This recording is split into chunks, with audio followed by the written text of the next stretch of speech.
OTP share বা কোনো অজানা লিঙ্কে ক্লিক করে হাতিয়ে নেওয়া হচ্ছে টাকা। এই ধরনের সাইবার জালিয়াতি বহু বছর ধরেই হয়ে চলেছে। তবে সময়ের সাথে সাথে আমরা যতটা ডিজিটালি আপডেটেড হচ্ছি, ঠিক সেইভাবেই কিন্তু পাল্লা দিয়ে নতুন নতুন ধরনের সাইবার অপরাধ বাড়ছে। তো আজকে এই ইম্পর্টেন্ট বলা যেতে পারে একটা গুরুত্বপূর্ণ বিষয় সাইবার ক্রাইম, সেই নিয়ে কথা বলবো। কিভাবে আপনি নিজেকে প্রোটেক্ট করবেন, কিভাবে সতর্ক থাকবেন, সেই সবটা নিয়ে কথা হবে আজকে এই আলোচনায়। আমরা রয়েছি এবং আমাদের সঙ্গেই আলোচনায় উপস্থিত রয়েছেন স্টুডিওতে। পরিচয় করিয়ে দেবো। আমার সাথে রয়েছেন mister Gulzar Ahmed Alai, deputy general manager, state bank of India, Kolkata, এবং তার পাশেই রয়েছেন mister Sanjay Roy, chief manager, state bank of India, Kolkata. এবং আজকের এই আলোচনায় আমরা পেয়ে গেছি mister Ashis Kumar Bhattacharya, assistant general manager, state bank of India, Kolkata. প্রথমে আপনাদের সবাইকে এস নিউজের পর্দায় স্বাগত। আজকে যে বিষয়টা নিয়ে কথা বলতে চলেছি খুব স্পষ্ট করে দিয়েছি, প্রথমেই সাইবার ক্রাইম নিয়ে কথা হচ্ছে। টাকা তোলার আগে টাকা তো তুলে নিচ্ছে, আগের থেকে ওত পেতে বসেছিল। আমার 5,000 টাকা গোল অ্যাপ্লিকেশন দিয়েছিলাম, বাট সেটার কোনো সুরাহা আমি পাইনি। আমরা সাম্প্রতিক সময় দেখলাম কলকাতার বুকে, খাস কলকাতায় এটিএম এ একটা ফ্রড। সেখানে দেখা গেল একটা মানুষ টাকা তুলতে গেলেন, তারপর বেশ কিছু প্রসেস এন্ড হলো কিভাবে না, টাকা হয়তো তিনি খোয়ালেন কিন্তু টাকা তার হাতে এলো না। ঠিক এই জায়গাতেই সাধারণ মানুষের একটা বিরাট বড় প্রশ্ন, তাহলে কি এটিএমটাও আমাদের জন্য একটা বলা যেতে পারে সিকিউর জায়গা নয়? প্রথমে এই বিষয়টা সম্পর্কে জানতে চাইবো, মানুষ কিভাবে সতর্ক থাকবেন সেটা যদি একটুখানি বলতেন। প্রথমেই বলবো যে মানুষ যদি একটু অ্যালার্ট থাকে, সে যদি জানে এবং ভুলগুলো না করে, তাহলে কিন্তু তার টাকা হারানোরও কোনো কথা নয় এবং কোনো ফ্রড হবারও কথা নয়। তো এখন রিসেন্ট সাম্প্রতিককালে কলকাতায় যে ফ্রডগুলো হয়েছে আমরা দেখেছি যে দুটো মডাস অপারেন্ডি ছিল। কিছু ফার্স্ট মডাস অপারেন্ডি হচ্ছে যে এটিএম যখন যে টাকাটা ডিসপেন্স করছে, যে জায়গা দিয়ে ডিসপেন্সার বলে, সেখানে রাবার ব্যান্ড লাগানো হচ্ছে, ক্রিমিনাল এসে রাবার ব্যান্ড লাগিয়ে দিচ্ছে। এবার যখন কাস্টমার ট্রানজ্যাকশন করছে তখন সেই টাকাটা এটিএম থেকে বেরিয়ে এসে ওই ডিসপেন্সারে গিয়ে আটকে যাচ্ছে, ও টাকা পাচ্ছে না, কাস্টমার চলে যাচ্ছে। তারপরে দুষ্কৃতী ক্রিমিনালসরা আসছে, রাবার ব্যান্ড খুলে দিয়ে টাকা বার করে নিচ্ছে। রিসেন্ট যেটা ঘটলো যাদবপুরে, তার মডাস অপারেন্ডি কী ছিল? মডাস অপারেন্ডি ছিল ওরা কার্ড রিডারের জায়গায়, ওদের ওই কার্ড রিডারের জায়গায় বার করে নিজেদের কার্ড রিডার লাগিয়েছে এবং ক্যামেরাও লাগিয়েছে সেখানে। ওপর থেকে কি করেছে, ওই এটিএমে কিছু ফেক হেল্পলাইন নাম্বারও দিয়ে দিয়েছে। এবার এখানে ভুলটা কি হচ্ছে, কাস্টমার যখন এলো তার কার্ডটা পাঞ্চ করলো, কার্ডটা কি হলো, কার্ড রিডারে আটকে গেল। তখন কি হয়েছে, বাইরে থেকে কয়েকজন তাকে হেল্প করতে চলে এসছে, যে আমরা খুব সুবর্ণোদ্দায়ী, তো হেল্প করতে চলে এসছে। তারা ওকে পিন নাম্বার দিতে বলছে। তাহলে কাস্টমার যখনই পিন নাম্বার দিল, ওর ক্যামেরাতে পিন নাম্বার ওরা নোট করে নিল। আর কেউ কেউ শোল্ডার সার্ফিং যেগুলো বলে, যে ওপর থেকে কাঁধের থেকে ঝুঁকি দিয়ে সেই পিন নাম্বারটা ওরা রেকর্ড করে নিল। তাতেও যখন বেরোনো না, কাস্টমারকে বলে দিল এই নাম্বারে ফোন করো, ওই যে ফেক যে নাম্বারগুলো রয়েছে, বা আপনি ব্রাঞ্চে যান। কাস্টমার চলে গেল। তো যাদবপুরের ঘটনাটা খুব সুন্দরভাবে অ্যাভয়েড করা যেত যদি কার্ডটা যখন স্ট্রাক হয়ে গেছে তারপরে কাস্টমার যদি কিছু না করতো, সে ডাইরেক্ট যদি ব্রাঞ্চে চলে যেত, পিনটা পেত না, তাহলে ফ্রডের কোনো রাস্তাই নেই। আরেকটা হচ্ছে যেটা আমরা সবসময় আমাদের সমস্ত এটিএমের কন্ট্যাক্ট সেন্টার নাম্বার রয়েছে, ওই ফেক নাম্বার না দেখে যদি কাস্টমার একটু যদি আমরাও প্রচার করছি এটা, যদিও সময় লাগছে, যে আমাদের contact centre number 1800 as easy as 1234। 1800 1234 এসে যদি ফোন করতো, কার্ডটা ব্লক হয়ে যেত, তাহলে ফ্রডের কোনো চান্সই ছিল না। তার সেই জায়গায় দাঁড়িয়ে এই যে নানা ধরনের এটিএম এ গিয়ে দেখা যায় অনেক সময় এটিএম কার্ড স্টাক হয়ে যাচ্ছে, কোথাও গিয়ে হয়তো ডিসঅ্যাপিয়ার করে যাচ্ছে। তো সেই জায়গায় একদম ইনিশিয়াল স্টেজে মানুষের করণীয় বিষয় হচ্ছে ব্রাঞ্চে জানানো, সেটাই আপনি বলছেন। ইয়েস, এবং আমি যেন কোনো কাউকে বিশ্বাস না করি সেই সময়, যে পিন আমাকে দিয়ে দাও, এইখানে ফোন করো, ওখানে ফোন করো, এইসব না করে আমি যদি পাই যে আমাদের কন্ট্যাক্ট নাম্বার, আমাদের বোর্ডের আমাদের ফরম্যাটে কন্ট্যাক্ট নাম্বার, আমাদের স্পেসিফিকেশনে কন্ট্যাক্ট নাম্বার উপরে লেখা আছে, সেখানে ফোন করে আমি জাস্ট ব্লক করলাম, তাহলে আমি এই ফ্রড থেকে সেভ হয়ে গেলাম। এক্স্যাক্টলি। এবার আমি একটুখানি গুলজার স্যারের সঙ্গে কথা বলবো। Sir, I have an question to you also.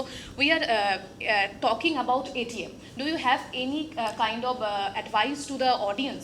सबसे पहले आपका शुक्रिया करेंगे, आपने हमें ये मौका दिया कि यहाँ आपके ये मीडिया चैनल की से हम बात कर सके, सिटीज़न से, जनरल पब्लिक से।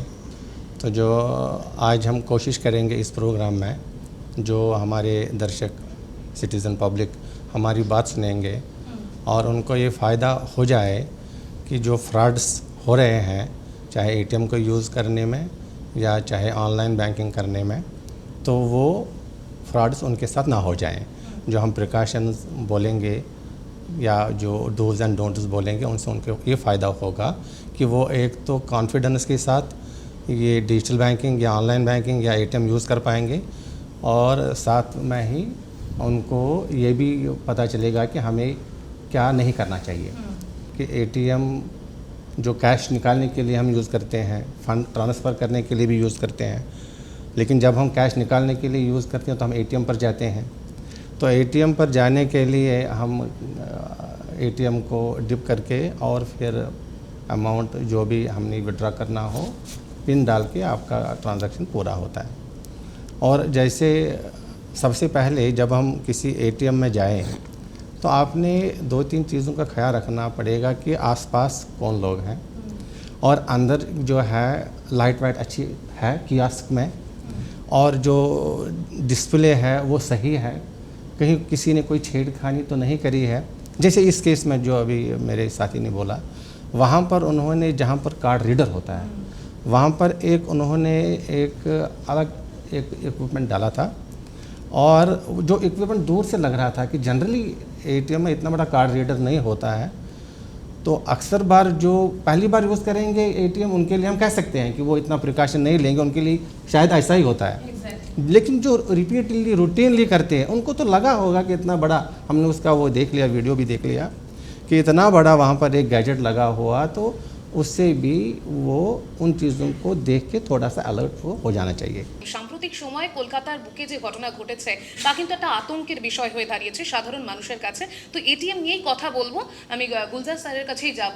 স্যার, आप बता सकते हैं, जो आप कंटिन्यू कर सकते हैं एटीएम के बारे में जो आप बोल रहे थे? अभी हम कह रहे थे कि आपको कुछ प्रिकॉशन क्या लेना पड़ेगा। प्रिकॉशन ये लेना पड़ेगा कि आपका कियास्क जो वैलिड हो, उसमें अच्छी रोशनी हो, आपको लगे कि ऐसा किसी ने छेड़खानी नहीं करी है। क्योंकि आपके साथ सिर्फ आप एटीएम कार्ड नहीं है, आपके साथ आपका एक आइडेंटिटी भी है। आपका जो वो 4 डिजिट का पिन है वो बहुत ही इम्पॉर्टेंट, बहुत महत्व रखता है। उसकी जितनी भी आप जिसको आप पोशीदा कॉन्फिडेंशियल रख सकते हैं उतना कॉन्फिडेंशियल रखिए।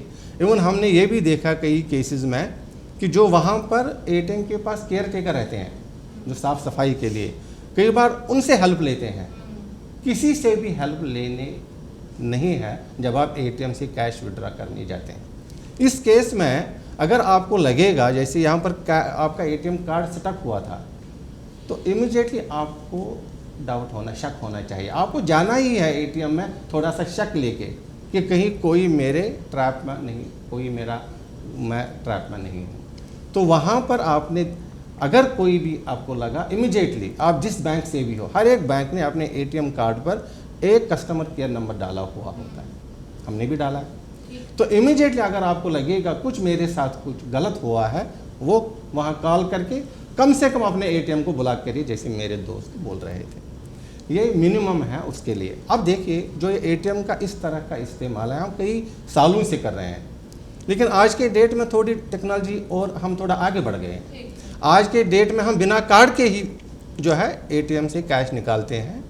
और फॉर एग्जांपल अगर हम स्टेट बैंक ऑफ इंडिया की है, उनका योनो कैश है, 2 डिजिट 2 पासवर्ड आपने जनरेट करने हैं, और जितना अमाउंट के लिए आपने रिक्वेस्ट करी है आपने एटीएम पर जाके वो अमाउंट डालना है। 2 पासवर्ड, उसमें एक ओटीपी कहलाता है जो आपके आता है आपके मोबाइल पर, और दूसरा पासवर्ड है जब आप खुद ही बनाते हैं। आपका ट्रांजैक्शन ख़त्म हुआ, आपका ना ओटीपी किसी यूज़ का है ना आपका वो पासवर्ड किसी यूज़ का है। तो उससे आपका जो ये फ्रॉड होने का चांस जो है या पूरा ही ख़त्म हो जाता है या मिनिमाइज हो जाता है। मेरा एक रिक्वेस्ट होगा इस प्रोग्राम से जो हमें सुन रहे हैं, डिजिटल जो आगे आने वाला अभी दौर है, ये और भी डिजिटल होने वाला है। पीछे जाने का अभी कोई सोच नहीं है। हम आगे जा रहे हैं और डिजिटल अडॉप्शन यानी डिजिटली काम करना इंक्लूडिंग बैंकिंग जो है आज के डेट का जो है यही रिलेवेंट है। आगे ये और थोड़ा एडवांस हो जाएगा और हम सबको एक ज़िम्मेदार शहरी होने के नाते ये सीखना पड़ेगा कि अगर मुझे एटीएम यूज़ करना है तो उसके प्रिकॉशंस भी क्या है, एहतियात क्या है, उसका यूज़ क्या है और एहतियात क्या है, जिसको हम बोलते हैं ये एक हमारे पास एक डिजिटल अवेयरनेस इतना आना चाहिए।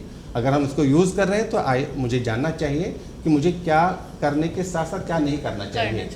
ठीक, तो सही। एटीएम के बारे में हम यही कह रहे हैं कि कहीं भी आपको शक हो जाए कि किसी ने कोई आपके कुछ छेड़खानी करी है तो आप उस एटीएम को यूज़ ना करिए, दूसरे को करिए। एक और बात ये कहेंगे कि जैसे मैंने कहा कि आजकल बिना, जिसको हम बोलते हैं कार्डलेस, आज कार्डलेस भी हम करते हैं कैश विड्रा एटीएम से, तो इसको भी आप समझने की, इसको भी जानने की कोशिश करिए, इससे आपकी फ्रॉड्स नहीं होंगे।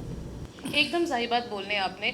आप यूनो के बारे में बोल रहे थे, तो हम जानना चाहेंगे ऑडियंस के लिए ही कि यूनो का जो फीचर है कैसे हम इस्तेमाल करेंगे, कैसे हमको यूज़ करना है, ये सब लोगों को पता नहीं है, तो कैसे करना चाहिए, आप क्या बोलना चाहेंगे इसके बारे में? तो योनो एसबीआई का एक डिजिटल ऐप है जो मोबाइल पर रहता है। योनो से जैसे अभी हमने एटीएम के बारे में उसका हमने एक अल्टरनेटिव योनो से दिया है, और हमारे अगर आप जाएंगे हमारे एटीएम के मशीन पर, वहाँ पर एक आपको रहेगा अलग से एक बटन जिसका नाम है योनो कैश, और ऐसा ही एक रहेगा ऑप्शन योनो में जिसका नाम है योनो कैश। हम योनो कैश का ऑप्शन यूज़ करके वो हमें पूछेगा कितना अमाउंट आपने निकालना है, तो आप एक पासवर्ड बना दीजिए। तो मैं खुद ही एक पासवर्ड बना देता हूँ, उसके बाद में रिक्वेस्ट जो योनो में देता हूँ वहाँ से एक OTP आता है। ये पासवर्ड भी 6 डिजिट का होता है और OTP भी 6 डिजिट का आता है। उसके बाद हम जाते हैं, यही 2 चीज़ें लेके मुझे 5000 निकालने हैं और मैंने पासवर्ड खुद ये बनाया था और मुझे OTP से एक नंबर आया है, वो ये लेके मैं जाता हूँ वहाँ एटीएम पर, जहाँ पर वो योनो कैश का एक टैब है, उसको मैं प्रेस करके वहाँ आता है कि कितना अमाउंट आपने निकालना है। मैं कह रहा हूँ 5000, तो वो पूछेगा कि अपना पासवर्ड बता दीजिए, जो मैंने पासवर्ड बनाया, तो मैं पासवर्ड देता हूँ। उसके बाद पूछता है कि जो हमने आपके मोबाइल पर OTP भेजा है वो बता दीजिए। हम वो OTP नंबर डाल देते हैं और 5000 रुपये आ जाते हैं। अब ये 5000 आपके पास आए, वो OTP और पासवर्ड वो ऑब्सोलीट हो गए, एक्सपायर हो गए, अब वो यूज़ नहीं होंगे। यहाँ पर आपका फ्रॉड नहीं होगा। कोई आपका OTP चुराएगा तो पासवर्ड आपके पास ही है, वैसे तो वो OTP कोई चुराएगा नहीं जब तक हम नहीं देंगे। Thank you so much sir. মানে আপনি যেভাবে বললেন ইউনোর ব্যাপারটা, মানে অনেক মানুষের কাছে কিন্তু অনেক যেমন কমপ্লেন আছে, তেমন পাশাপাশি অনেক কিছু না জানাও আছে, সেটা অনেকটা ক্লিয়ার হলো বলা চলে। এবার যে বিষয়টায় আসবো, সঞ্জয় স্যারের কাছে এবার আসবো। যদি আমি অনলাইনের কথা বলি, আমরা একটা সামান্য চায়ের দোকানে কি চা খেলেও বর্তমানে সেটা পে করছে কিন্তু সেই অনলাইনে, মানে ইউপিআই হোক বা কিউআর কোড থ্রু। তো সেখানেও আমরা দেখতে পাচ্ছি বর্তমানে অপরাধ ছড়িয়ে যাচ্ছে এবং মানুষ সেই অপরাধের শিকার হচ্ছে। সেই জায়গা থেকে আপনার কাছে প্রশ্ন থাকবে, কিভাবে এই ধরনের অপরাধগুলো ঘটছে এবং একই সাথে সাধারণ মানুষ কিভাবে সতর্ক হবে? আমি কিউআর কোড নিয়ে প্রথমেই বলতে চাই যে কিউআর কোডটা যে পেমেন্ট করছে সেই কিন্তু কিউআর কোডটাকে মানে স্ক্যান করবে এবং তার আইডি পাসওয়ার্ড দিয়ে পেমেন্ট করবে। যে টাকাটা রিসিভ করছে তার ক্ষেত্রে কিন্তু কখনোই কিউআর কোডের স্ক্যানের কোনো ব্যাপারও নেই, আইডি পাসওয়ার্ডের ব্যাপারও নেই। আমরা কি করি, অনেক ক্ষেত্রে দেখা যায় যে বিভিন্ন ফ্রডের ক্ষেত্রে, যে ধরুন অনেক সময় দেখা যাচ্ছে কেউ পেপারে অ্যাড দিল যে আমি বাড়ি বিক্রি করব। বাড়ি বিক্রি করতে গিয়ে দেখা যায় যে যে কিনছে সে নিজেকে আর্মির পরিচয় দেয়, এই ধরনের পরিচয় দিয়ে বলে যে আপনার আমি এগ্রি হয়ে গেছি, আপনাকে একটা কিউআর কোড পাঠাচ্ছি। কিউআর কোডে লেখা থাকে যে your account will be credited, কিন্তু অ্যাকচুয়ালি ওটা কিন্তু ডেবিট। এবারে যার এন্ডে আসছে সে যেই কিউআর কোডটা স্ক্যান করছে এবং ফলোড বাই হচ্ছে হলো পিন, সে তখন পিন নাম্বার দিচ্ছে। পিন নাম্বার দেওয়া সত্ত্বেও মাত্রই তার অ্যাকাউন্ট থেকে টাকাটা চলে যাচ্ছে। ফলে যখনই কিউআর কোড আমরা করব ইউজ, তখন কিন্তু কখনোই আমরা স্ক্যান মানে যে রিসিভ করছে সে এন্ডে কখনো স্ক্যান হবে না এবং পাসওয়ার্ড আমরা কিন্তু কিছু প্রোভাইড করব না। আর সেকেন্ড যেগুলো এছাড়া তো অনেক ফ্রড রয়েছেই, যেমন হচ্ছে হলো ট্রাই থেকে অনেকে বিভিন্ন থেকে ট্রাই থেকে ফোন আসে ট্রাইয়ের নাম করে যে এই আপনার মোবাইল নাম্বারটা আছে, মোবাইল নাম্বারটা আপনার ব্লক হয়ে যাবে, ব্লক হলে আপনি এই টিপুন। অ্যাকচুয়ালি এগুলো সবই ফ্রড কল, কারণ ট্রাই হচ্ছে হলো অথরিটি, ওরা কিন্তু ডাইরেক্ট কোনো ফোন নাম্বার ব্লক করতে পারে না। যখন এটা ব্লক করতে পারে একমাত্র সার্ভিস প্রোভাইডার আছে, তারাই আমাদের মোবাইলটা ব্লক করতে পারে। এবং ব্লক করার জন্য আপনাকে এইভাবে কিন্তু কখনো কেউ কিছু বলে না, আপনাকে হয়তো চিঠি পাঠাবে বা অন্য কোনো করবে, কিন্তু ফোন ভার্বালি করবে না। 2 নম্বর হচ্ছে দেখবেন পার্সেলের ক্ষেত্রে অনেক দেখা যায়, আপনার বাড়িতে হয়তো কেউ পুলিশ থেকে ফোন করে বলল যে আপনার পার্সেলটা মুম্বাইতে বা দিল্লিতে, আপনি হয়তো থাকেন কলকাতায়, কিন্তু দেখা গেল পার্সেলটা পাওয়া গেছে, পার্সেল হয়েছে দিল্লি বা কলকাতা এই মুম্বাইতে, এবং সেই পার্সেলের মধ্যে যে মালটা ক্যারি করছে সেটা হচ্ছে ইলিগাল মাল যাচ্ছে, এবং এর জন্য আপনাকে কোর্টে প্রডিউস করতে হবে বা আপনাকে পুলিশ আপনাকে জেরা করবে, এবং তখন আপনি কি অটোমেটিক ভয় পাবেন। এবং এই কলগুলো দেখবেন ওরা আসে ম্যাক্সিমাম ক্ষেত্রেই সব ক্ষেত্রেই আসে হচ্ছে ভিডিও কল আসে। ভিডিও কলে ওরা ব্যাকগ্রাউন্ডটা ক্রিয়েট করবে, মানে সিবিআই, ইডি, পুলিশ এরম করবে, এবং বড় বড় অফিসারে করবে, হয়তো এসপির করলো, আপনি দেখেই হয়তো চমকে সত্যি হয়তো আমাকে এসপি হয়তো ফোন করেছেন বা কিছু। কিন্তু এই ধরনের কোনো পুলিশ কখনো ডিজিটালি কাউকে ইন্টারোগেশন করতে পারে না। সিবিআই, ইডি যেই হোক আপনাকে মেল করবে বা আপনাকে চিঠি দিয়ে আপনাকে ডাকবে, কোনো ফিক্সড ডেট দেবে, তারপরেই আপনাকে করবে। এটা আপনার ভয় পাওয়ার কিছু নেই। এসব ক্ষেত্রে হলে সঙ্গে সঙ্গে আমাদের বিভিন্ন টোল ফ্রি নাম্বার আছে বা পুলিশের নাম্বার আছে। পুলিশের আপনার একটা ডেডিকেটেড নাম্বার আছে 1930। পুলিশের যে 1930 আছে, এটা আপনার এখন আমাদের ওয়েস্ট বেঙ্গলের যেটা আছে নিউ টাউনে আছে, এটা ডেডিকেটেড 24 ঘন্টার জন্য ওদের চালু আছে। আপনি যখনই ফোন করে দেখবেন 1930 তো ওরা কিন্তু আপনাকে হেল্প করবে। তাছাড়া তো রয়েছে cybercrime.gov.in, আপনি ইমিডিয়েট ওটাকে কমপ্লেন করে দিতে পারেন। তাছাড়া আমাদের বিভিন্ন ব্যাংকের টোল ফ্রি নাম্বার রয়েছে 2100, 1800, 2100, 1800, 1234। সাহেব একটু আগে বললেন যে 1234। তারপরে তো ডিজিটাল অ্যারেস্টের কথা তো বললাম, এই ডিজিটাল অ্যারেস্টটা হচ্ছে এইভাবেই ডিজিটাল অ্যারেস্টটা করছে আর কি, যেটা আপনার পার্সেল দিয়ে। হ্যাঁ, এক্স্যাক্টলি। আপনার কাছে আবার আসবো, আপনি ডিজিটাল অ্যারেস্টের কথা যেহেতু তুললেন, আমি একটু আশিস স্যারের সঙ্গে এই ব্যাপারে একটুখানি কথা বলার চেষ্টা করব। একটা ভয় মানুষের কাজ করে যখনই সেটা ওপরতলার কোনো একটা জায়গা থেকে কল এরকম বলা হয়ে থাকে, কিন্তু সাধারণ মানুষ কিভাবে বুঝবেন যে এই কলটা মানে আদৌ মানে আসল না নকল? এটা একদম ইনিশিয়াল স্টেজে মানে বোঝার জায়গাটা কি রয়েছে, সেটা যদি একটুখানি সাধারণ মানুষের জন্য বলতেন। অনলি কি ডিজিটাল অ্যারেস্ট বলতে গেলে যে কল করছে ইনকাম ট্যাক্স থেকে, ইডি, সিবিআই, তো এই সব হলে যে সাহেব তো বললেনই যে ফার্স্ট তারা ইনফরমেশন দেয়, বাই মেল পাঠায়, তারপরই তো কল করে। তো হঠাৎ করে কল করে দেবে এটা তো ঠিক নয়। এবং তাদের যে ইমোশনাল মানে অনেকটা ফায়দা লড়া, ইমোশনাল অত্যাচার যে আমরা দেখেছিলাম একটা, সেরকম অনেকটা ইমোশনাল অত্যাচার করে তারা টাকা আদায়ের করে। এইসব কল হলে সঙ্গে সঙ্গে তাকে থানাতে জানাতে হবে। গভর্নমেন্টের যে cyber cell, crime department, cybercrime.gov.in site আছে, সেখানে জানাতে হবে এবং নিজেকে অ্যাওয়ার থাকতে হবে। তবে এবার যেটা জানার দরকার রয়েছে যে ইন্ডিয়া হচ্ছে একেবারে সেকেন্ড মোস্ট টার্গেটেড নেশন হয়ে দাঁড়িয়েছে এই জালিয়াতি সাইবার ফ্রডের ক্ষেত্রে। কী ধরনের সাইবার অপরাধ বা most common type of cyber অপরাধ কী রয়েছে, সেটা যদি একটুখানি সাধারণ মানুষের কাছে আপনি জানাতেন।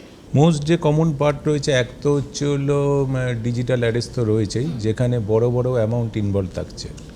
সেকেন্ড যেটা লাগছে সেটা হচ্ছে হলো বড় অ্যামাউন্ট ইনভলভমেন্টে থাকছে হচ্ছে হলো মানে মার্কেট দেখেছেন তো, শেয়ার মার্কেটের অ্যাপস খুলছে ওরা। অ্যাপস খুলে ওখানে দেখাচ্ছে যে আপনাদের 3 মাসের মধ্যে 50% কি ডবল দেখাচ্ছে, এবং এইখানেও আমরা দেখতে পাচ্ছি সব বড় বড় ফ্রড এখানে ইনভলভ হচ্ছে। অনেক ক্ষেত্রে দেখা যাচ্ছে যে লটারি, দেখবেন অনেকে মেসেজ এলো যে আমি একটা লটারি পেয়েছেন, যেখানে লটারি মানে আমাদের লোভ যেখানে আছে সেখানেই কিন্তু আমাদের ফ্রডগুলো জড়িয়ে যাচ্ছে। আমরা বারবারই বলছি এসব লিঙ্ক বা ওটিপি বা যেগুলো সিবিবি আছে ব্যাংকের, এগুলো কখনোই আননোন লিঙ্ক থেকে, আননোন নাম্বার থেকে এলে কোনো লিঙ্কে আপনারা হাত দেবেন না। সামান্য গ্যাস লিঙ্কের ক্ষেত্রেও দেখা যাচ্ছে মানুষ নানা রকম কল পেয়ে থাকছে এবং সেখান থেকে আলটিমেটলি এন্ড কিন্তু হচ্ছে সেই জালিয়াতি, সেই ফ্রড কেসে। গ্যাসের ক্ষেত্রেও তেমনি একই জিনিস, আপনি ওই কলটা আননোন, বারবার আমরা একই জিনিস বলছি এবং বলতেও থাকবো যে আননোন কোনো মোবাইল নাম্বার বা আননোন কোনো লিঙ্ক বা আননোন কোনো কাউকে আমরা ওটিপি, সিবিবি এগুলো কিছুই শেয়ার করব না। এবার একটু গুলজার স্যারের কাছে আসবো আমরা। जो पर्सन है जो they lost their money, already lost their money, how recovered their money from the fraud case? ये जो फ्रॉड है इनको हम 3 कैटेगरीज में डालते हैं मेनली। एक फ्रॉड इस वजह से होता है ग्रीड, लालच, वो लालच देते हैं जो इसको फ्रॉड करना होता है। दूसरा वो होता है वो डर पैदा कर देता, डराता है, ये नहीं करोगे तो वो होगा। तीसरा होता है कि अवेयरनेस, जानकारी या कम होती है या नहीं होती है। ये 3 कारण हैं फ्रॉड होने के। और जो मैं इस प्रोग्राम से एक सरल बात बताना चाहूँगा जिससे हमारे पास 95% फ्रॉड्स रुक सकते हैं। पहले एक आपके पास एक सबसे बड़ा हथियार है जो आपका बैंक है। आपके बैंक को आपका नाम पता है, आपका डेट ऑफ बर्थ पता है, आपको ATM कार्ड है कि नहीं ये मालूम है, आपको क्रेडिट कार्ड है ये मालूम है, आपका पैन कार्ड, आधार नंबर सब उसके पास है।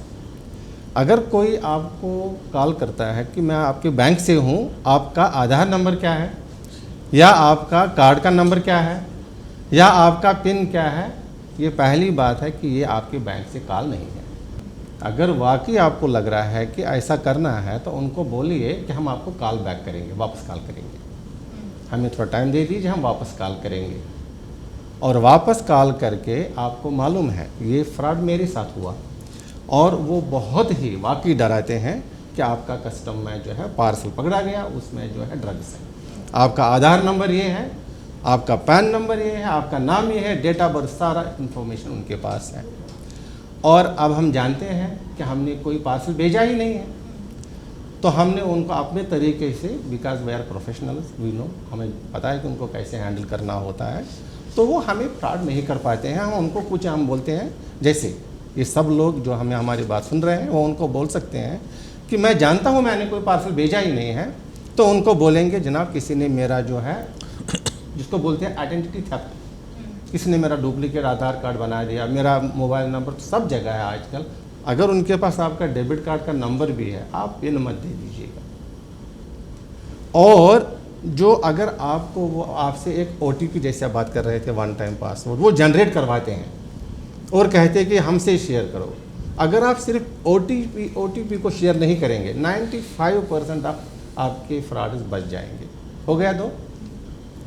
तीसरा एक फ्रॉड करने का जो frequently mostly used modus operandi है वो आपके फ़ोन पर एक मिररिंग ऐप अपलोड करते हैं। उससे क्या होता है, आपका स्क्रीन उनको दिखता है। जैसे एक कॉमन ऐप है एनीडेस्क, वो आपको एक क्लिक कराएंगे, लिंक भेजेंगे, आप क्लिक कर दिया, एक आपकी मोबाइल पर लिंक डाउनलोड हो गया और आपका स्क्रीन उनके मोबाइल पर आ गया। अब क्या आप टाइप करेंगे अपने स्क्रीन पर, वो उनको सब दिखेगा।